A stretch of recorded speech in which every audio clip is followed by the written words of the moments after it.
بالله من الشيطان الرجيم.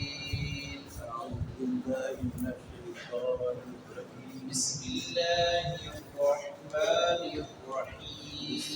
الله الرحمن الرحيم. فاتقوا الله فاتقوا الله وأطيعون وأطيعون وما أسألكم وما أسألكم عليه عليه من أجر من أجر إن أجري إن أجري إلا على رب العالمين.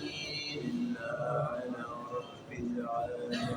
فاتقوا الله وأطيعون. فاتقوا الله وأطيعون. قالوا أنؤمن قالوا لك لك واتبعك الأرذلون. واتبعك الأرذلون.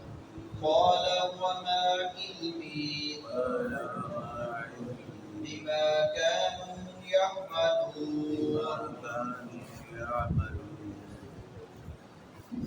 حضرت ابراہیم علیہ السلام کے تذکرہ خیر کرنے کے بعد اللہ رب العزت نے جناب حضرت نوح علیہ السلام کا تذکرہ کیا ہے کہ لوگوں نے ان کو بھی جھٹلایا. انہوں نے کہا کہ میں تمہیں اللہ رب العزت کا خوف دلاتا ہوں، اس کا غضب، اس کی یاد دلاتا ہوں کہ تم ڈر جاؤ، اس کے غضب سے بچ جاؤ اور شرک جو ہے میں چھوڑ دو اور ایک اللہ رب العزت کی خالص عبادت کرو.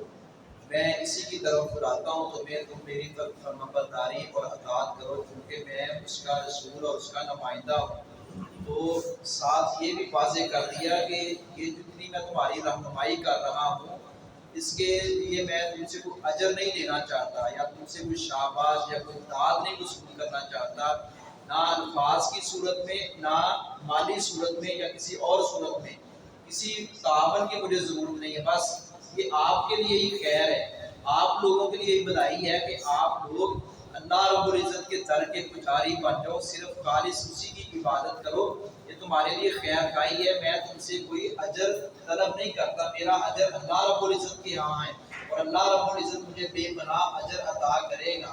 تو ان لوگوں نے کہا آگے سے مذاق کرتے ہوئے کیا ہم آپ کی پیروی کریں؟ آپ پر تو ایمان لانے والے وہ لوگ ہیں جو کمزور ہیں، جو ناتواں ہیں، جن کا یعنی کہ کوئی حسب نسب نہیں ہے اتنا، یا جن کی کوئی چدراہٹ نہیں ہے معاشرے میں اتنا نام، عام سے اور حقیر سے لوگ ہیں، کم تر پیشے والے لوگ ہیں، وہ آپ کے پیروکار ہیں. اور ہم بھی بڑے بڑے چودھری اور سردار آپ کے ساتھ مل جائیں اور ان کی صفوں میں بیٹھیں، یہ تو ناممکن ہے. تو یہ تکبر اور غرور ہی ان لوگوں کو لے ڈوبا. ہر قوم کے اندر ایسے لوگ رہے ہیں اور اکثریت لوگوں کی رہی ہے جنہوں نے انبیاء کرام کی تکذیب کی ہے اور ان کو جھٹلایا ہے اور اپنے ہی منہ کی ان کو کھانا پڑی ہے. فاتقوا اللہ، لہٰذا تم اللہ سے ڈرو، وَأَطِیعُونِ اور میری اطاعت کرو، وَمَا أَسْأَلُکُم اور میں تم سے نہیں مانگتا، نہیں کوئی سوال نہیں کرتا، علیہ اس تبلیغ پر، اس دعوت کے عوض میں آپ سے کوئی سوال نہیں کرتا، من اجر کا کہ مجھے بھائی کچھ دو، میں آپ کی رہنمائی کر رہا ہوں، میں آپ کی خیر خواہی کر رہا ہوں. ان اجریہ نہیں ہے میرا اجر الا علی رب العالمین مگر اللہ رب العزت کے ذمے، کسی اور کے ذمے نہیں ہے، صرف اللہ رب العزت کے ذمے، وہ مجھے اس کا اجر دے گا. تمہیں اس بات کی فکر کرنے کی کوئی ضرورت نہیں ہے کہ میں تم سے کچھ طلب کروں گا. فاتقوا اللہ، لہٰذا اللہ سے ڈرو، وَأَطِیعُونِ اور میری اطاعت کرو. قالوا انہوں نے کہا انؤمن لک کیا ہم ایمان لائے تجھ پر، واتبعک حالانکہ تیری پیروی کیا الارذلون ذلیل ترین لوگوں نے، کم تر لوگوں نے. نعوذ باللہ ان کے نزدیک یہ دنیا ہی سب کچھ تھی اور حسب نسب ہی سب کچھ تھا، جبکہ اللہ رب العزت کے ہاں ایسا نہیں ہے.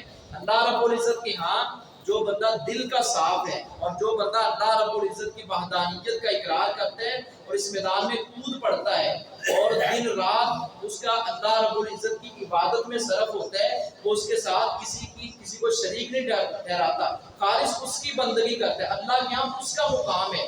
اللہ رب العزت کے یہاں جیسا کہ رسول اکرم صلی اللہ علیہ وسلم نے خطبہ حجۃ الوداع کے موقع پر واضح کر دیا تھا، کسی عربی کو اجمی پر، کسی اجمی کو عربی پر، کسی کالے کو گورے پر، کسی گورے کو کالے پر کوئی فوقیت، کوئی برتری حاصل نہیں ہے. صرف تقوی کی بنیاد پر ہے. جو اللہ رب العزت سے ڈرتا ہے اور اس کو یاد کرتا ہے اور شرک سے بچتا ہے، صاحب ایمان ہے، صاحب عمل ہے، کامیاب وہ ہے. اللہ رب العزت حسب و نسب کو نہیں دیکھتا. قال وما علمی، تو جناب حضرت نوح علیہ السلام نے کہا مجھے کیا علم ہے، ٹھیک ہے، مجھے کیا علم جن کے بارے میں تم کہہ رہے ہو کہ یہ ذلیل ترین لوگ ہیں، میں ایسا نہیں جانتا. مجھے تو یہ دعوت دینے کا حکم دیا گیا ہے اور اس کا پابند کیا گیا ہے کہ میں اللہ کے راستے کی طرف بلاؤں، اور یہی کامیابی کا راستہ ہے. وہاں حسب نسب نہیں چلتے، وہاں جاہ و جلال، روپے، پیسہ اور منصب نہیں چلتا. بما کانوا یعملون، اس سے پہلے وہ جو بھی عمل کرتے تھے ان کا ماضی جیسا بھی تھا، اب وہ آگے ہیں راہ راست پر، اور تم انہیں رذیل کہہ رہے ہو، تم انہیں کم تر کہہ رہے ہو. اللہ رب العزت کے ہاں وہ کامیاب ہے، پہلے وہ جیسے کیسے بھی تھے. تو اس لیے ہمیں بھی یہ سبق حاصل کرنا چاہیے کہ ایک بندہ اگر راہ راست پر آ جاتا ہے، ہمیں تانے نہیں دینے چاہیے. ہم اس کے پچھلے تانے دیتے ہیں، پہلے ایسے تھا ویسے تھا. اللہ رب العزت عمل کی توفیق عطا فرمائے.